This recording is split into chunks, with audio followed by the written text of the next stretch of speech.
Boston Sports Arena, Fox Sports Radio, 1070 The Zone, WKII. And I have the privilege of interviewing a man who has been a part of my life, at least for the past 4 years. He is the president and founder of Sports Management Worldwide, does conferences all over the world. I can't even say the country. This is a global organization. Lynn Lashbrook joining me live from his home. Lynn, how are you? How's Liz? How's the family? Well, we're all quarantined, but I'd say we're doing very well in a very difficult time for the entire world. And our prayers go out to all those infected and all those family and friends and survivors and those that unfortunately couldn't survive. We're going to get through this, but it's a difficult time for everybody.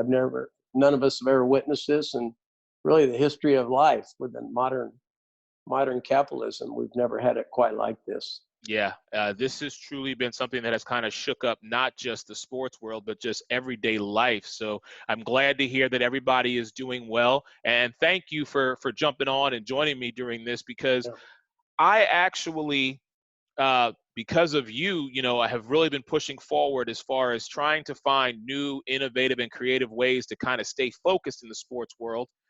But you actually wrote something last month, and I wanted to get just a little more in depth with you about it.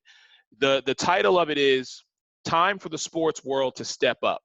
And in it, you spoke about basically exactly what I just mentioned, getting creative and bringing sports back to everybody. So can we just touch on that for a few minutes? And, what was your thought process when you sat down to write this article?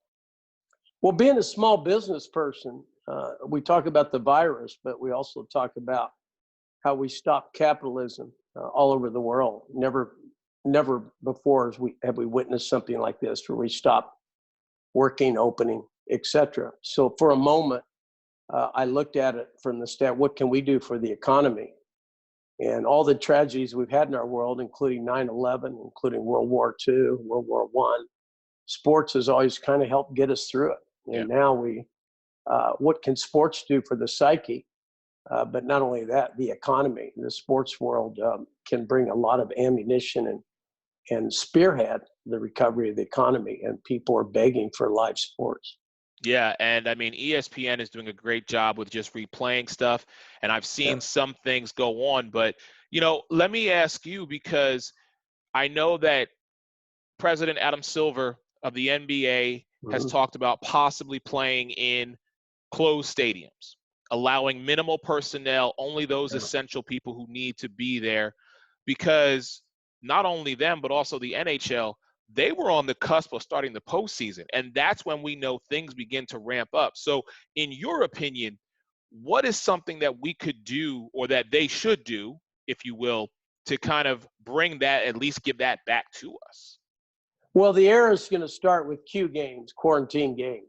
Fact of life. We're not ready for a full stadium, and we don't know when we'll be ready. That depends on vaccine, tests available, etc. But quarantine is a feasible discussion. And every sport is talking about how can we do a safe quarantine event, including UFC. So that's the whole discussion is quarantine. Every sport, baseball is taking a hard look at going at a location. I urge baseball, as well as all sports, to try to get as many games in as possible. The revenue is stopped. The player's salary is stopped. The worker's salary is stopped. Everybody needs to get back to work. People need the void that's on their airway. And so the exciting thing is a quarantine game sounds pretty good. It really, TV viewership, internet viewership, and sports betting, which we forget about, will be unbelievable. I even predict the NFL draft will have the highest viewership ever. And it may blow people away about what quarantine games can do for the economy and do for the world. Yeah, I completely agree with you. This is probably going to be, with the exception of the 10-part documentary that starts on April 19th about, Jordan and the Last Dance on ESPN, I really feel like the NFL draft is going to be the highest in history ever, just because of where we're at. So, you spoke about something that I want to kind of dig a little deeper into. You spoke about the Q games. If you were on this board, or they came Uh, to you and said, Dr. Lashbrook, could you provide us some type of blueprint on how to mhm. model this? What would you give to these people? Well, you got to look at different levels, including college sports. But let's start with every sport has a little different. But let's stay generic, and I'll start with baseball because a couple of weeks of spring training in a quarantine venue and with television, boy, that could pop and get the world back quickly. Basketball, I understand they may go right to the playoffs, and maybe hockey, the Stanley Cup. I get that. They got to get back, but they're going to have to look at quarantine. And they can't afford to have travel, and they can't afford asking every city to be quarantined. It doesn't work. So we're really talking whether it's Vegas for the NBA, whether hockey is looking at several sites where they can quarantine and the hotels are quarantined. It's doable. And once it's doable, I don't think people realize not only the viewership, the following, the interaction, the content on the airways. It'll be unbelievable for America, for the world, and that can happen sooner than later. And if players resist, I understand that. I remember when Mike Matheny was quoted, the new manager of the Kansas City Royals, who actually took our analytics course during when he was unemployed. Mike said, "If this helps our country, we need to do it. I'll give up seeing my family." I don't think it's any different in the war we are with the virus. When our soldiers had to leave their family for years and risk their life, we're not asking people to risk their lives, but let's put it in perspective. If you can give back to your world and give back to the economy, I think most players would finally come to their sense that this is the right thing to do. And just like playing baseball right after 9/11, we didn't know we'd ever come back quite like we did. We came back. We don't have that right now. So I've urged everybody in all my tweets and everything, we have to think out of the box. And, the old campaign, a cliche from President Clinton at the time, or James Carville, it's the economy, stupid. I think you got to look at the economy, and the economy needs sports. And yes, we want safety. Nobody's asking. I remember when President Trump said the cure can't be worse than the virus, and we got to be careful. And the economy scares the heck out of me right now. How long we go? I understand it. I understand quarantine, but at some time we have to think about how do we bring the economy back. It was an incredible economy, and sports is a major part. And I think sports will benefit. I think baseball will have bigger following than they've ever had, particularly whoever's first. Yeah. I know the NBA was the first to cancel, but if you're first live, just like the NFL draft, you're going to get a lot of eyeballs. If somebody doesn't like baseball, they're going to learn to like baseball now. Completely agree with you. So, Dr. Lashbrook, so we have seen, though, because you actually mentioned in your article, expanding the roster from a baseball or even basketball, hockey standpoint, play more double headers. Where are you going to find this untapped talent from? Because people only have so many roster spots to fill.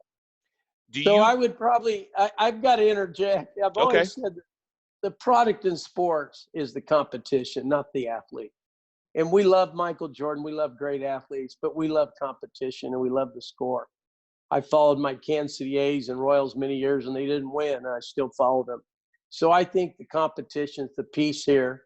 And there's plenty of athletes that would play, including a Zamboni driver, if they had to be a goalie. So that doesn't worry me. What worries me is a bigger roster. We don't want to hurt people's arms. We don't want to do anything that's stupid. On the other hand, we could have large rosters.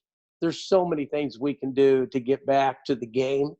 And that's why I love thinking out of the box. And we're going to have to do that. I know college ADs want to say we can't have it without students back. Well, students may not come back for a while. Yeah. That online education, which we've done so well for 25 years, it's dramatic, the turnaround. It took 2 weeks once this happened. And we've been doing online for 20 years. And why? Because there's been pushback from the cultures, the old days.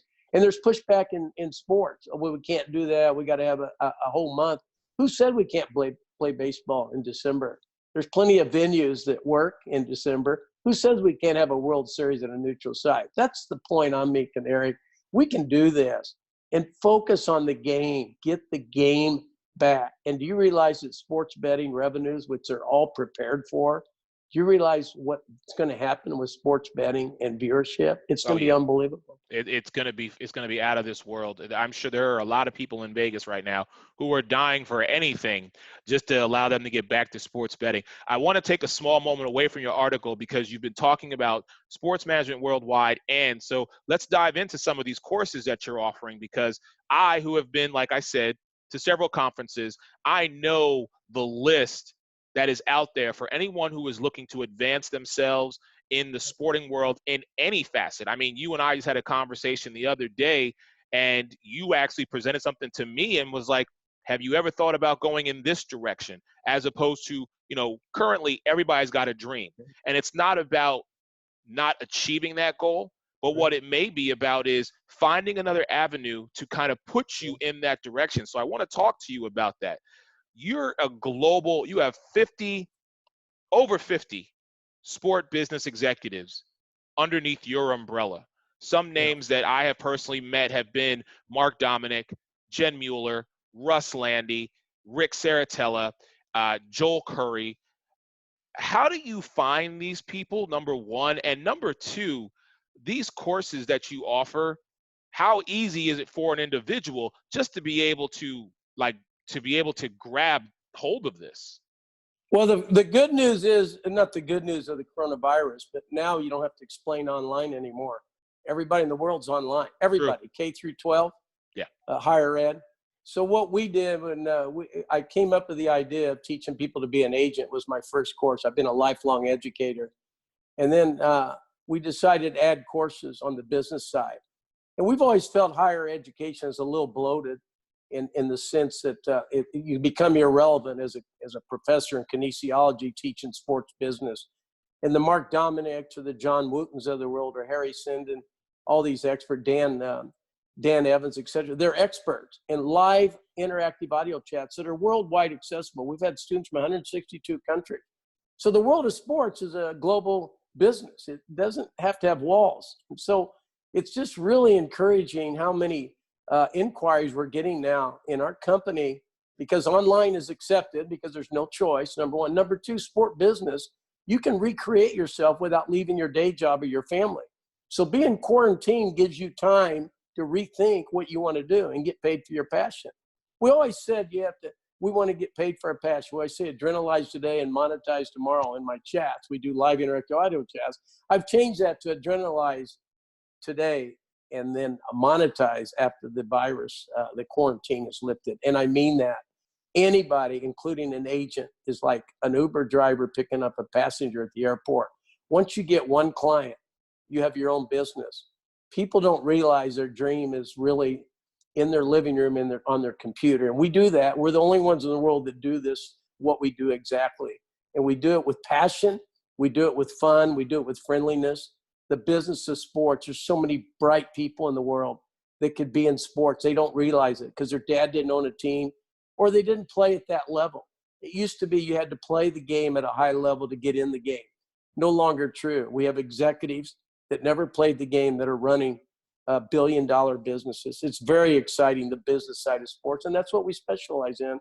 And with online and live interactive audio chats, we really have fun learning. And that's why people show up every week, and that's why we're growing. We've had over 20,000 alums in the last 20 years. And to be honest with you, we're going to grow more because at the end of the day, colleges are going to have a tough time explaining their high costs and what do you get for it, particularly if they're online.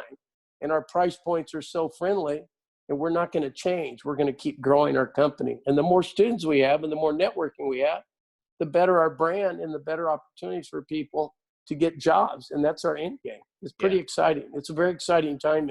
And this is without sports, except in 2 weeks, live sports comes with the draft.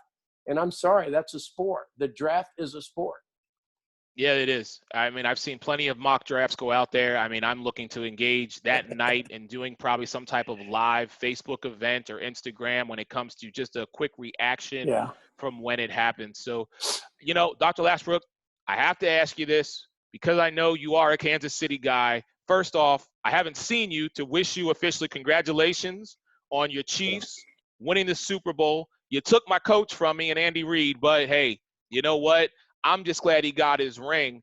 So let me ask you, Kansas City now, what's your outlook on this team moving forward? Well, let me back up a little bit. Growing up in Kansas City and watching the first ever Chiefs game, had the chance to meet the late Lamar Hunt, who actually brought soccer to America, along with Phil Anschutz and his son Clark I'd met. But when Andy Reid called, needed a backup quarterback, and Matt Moore was on the couch, retired, raising 3 kids, it wasn't that easy to say we should do this, but we did it. And what a great ending to the story. Matt saved the season. Pat Mahomes said in the locker room, "Matt, it wasn't for you, we wouldn't be going to the Super Bowl." It's a pretty big thrill being from Kansas City and have an opportunity to bring a client back and be part of that victory and going to the Super Bowl was pretty exciting. Saying all that, on the business side and through this crisis, whether it's my Kansas City Royals or my Kansas City Chiefs, we always ask people, who's your passion team? And then what do you think? I think the Chiefs will win the next 5 years because that's more fun. Who knows? It's been a drought of 50 years, but I get so excited about growing the business of sports and watching sports grow. I think we're in a 2.0 revolution of sports, and that Super Bowl, getting there is the hardest thing in the world. But I just enjoy the day, and I don't know. It'll be fun to watch. Patrick Mahomes is pretty special, but it's also going to be fun to watch the draft and see who they think is the next Patrick Mahomes. Yeah, that's the question now. I mean, there are a lot of big names, especially in that first round. You have, Tua Tagovailoa, you've got Justin Herbert, Joe Burrows, you've even got the kid Jordan Love, who might actually fall to the Chiefs at number 32. But I mean, I don't see, the Chiefs drafting a quarterback right now. I mean, they've got 2 solid guys, one in Mahomes and then the backup in Moore. Well, Chad Henne signed. We're going to wait. We turned down several offers, but Matt is on the couch raising his kids, doing homeschool, if I may, and we'll see what happens. His value as an agent, his value goes up as the season goes along and somebody goes down. So there's a lot of interesting scenarios. But back to the free agency, we actually have a client named Josh Love, not Jordan Love, and he's out of San Jose State. He's getting a lot of interest, and it's hard. Matt Moore was never drafted, and he'd been in the league 13 years. Right. So it's kind of enjoyable watching these free agents that get picked up or get drafted. It's so much fun and rewarding. A lot of players make it. So it's fascinating. We haven't figured out the science of drafting and never making a mistake. And even with analytics contributions, there's still a lot out there. It'll be interesting, and particularly this year, without seeing some of the pro days, not everybody's invited to the combine. It's going to be fascinating, second guessing going on. And of course, you can't wait either because we need content, and content is live. Yeah, and that's, like I said, that's been my focus. So when we do get sports back, when the world kind of starts to evolve and we go to this 2.0, you said in your article that sporting events singing the national anthem after 9/11 carried so much weight. Do you think it's going to elevate itself to a whole nother level when we get back? Or even, let's say, the night of the draft, someone does it? Bringing the country together. I do. I think virtually. I really think we're in for a long summer. And I really think that and I want sports bars to open. They may have to, we call it safe 6. But if sports bars don't open, there'll be many people have tested negative, if I may, or have had some gone through it. They have the they'll have the certification that they're clean. But I see gatherings at homes and barbecues to watch games different than ever before. I also see in this conversation, if you're going to go with a virtual fan base, whether the national anthem's been played in an empty stadium or not, it still gives me chills. But more importantly, watching around the world, the different fan clubs, whether it's India or Nigeria, I think we forget about the revenue streams that can be built virtually, particularly if stadiums are going to be empty. And not all of us go to every game. And so to be honest with you, football is going to benefit. It's a TV game.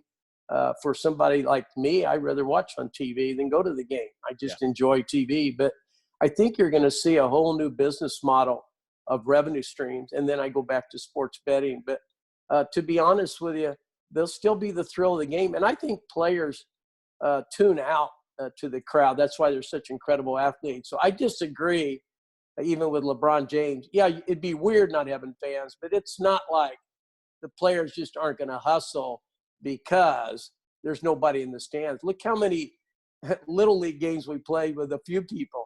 and we Yes. played as hard as we did later. So I think it'll change, but I think it'll be exciting with the virtual audiences out there. There'll be so much Zoom and tweets. It'll be. I'm telling you, I think it might be something we never totally return to the big stadium, because Wow. people are going to find out they can do without it, just like remote working and just like online education. And that's why I call it a 2.0 revolution, post-corona era. And that's why I think the Q games have a lot more traction than people realize. They're doable, and we can start really soon, like next month. And that gets me real excited.